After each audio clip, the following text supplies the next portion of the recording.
হ্যাঁ বন্ধু, সারপ্রাইজ। হুমুন্দি কিসের সারপ্রাইজ? মন কল ভালো নাই? হ্যাঁ, মন ভালো না থাকলে তো কাম হবো না। তুমি বিয়ের দাওয়াত দাও নাই হুমন্দি, আইসে তোর বউ দিয়েছে যামু, ভাবি কাছে ডাক দে। আরে হুমুন্দি, বউ দেখবে, বউ না আমার বাপের পেটে গেছ চলে, আর আসবো না। আমি জানতাম তোর বউ কোনদিনও থাকবো না।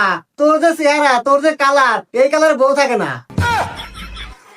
আরে হুমুন্দি, বউ আমার কালারের নেগে যায় নাই, বউ গেছে কাপড়ের কালারের নেগে। বইয়ের নেগে একটু মার্কেট থেকে কাপড় কিনে নিয়েছিলাম, এই কাপড় একদিন ধুয়ে দিছে, ও গেছে একবার সাদা দবদবা ধুতি। বউ আমাক কয় আমার বলে কোনো সাইজ নাই, আমি বিয়া দজা, আমার কোনো যোগ্যতা নাই, এই জন্য বিবাদ নেগে আমার বউ গেছ চলে। আরে বোকা, তে আবল তাবল জায়গা থেকে শাড়ি কিনুস কে? তুই কোন থেকে কিনবো শাড়ি? আরে হুমন্দি, এই দেখ, এই যে কালেকশন, বিডি থেকে শাড়ি কিনছি। হারা যেমন দুলিও এক কোষা রং উঠবো না।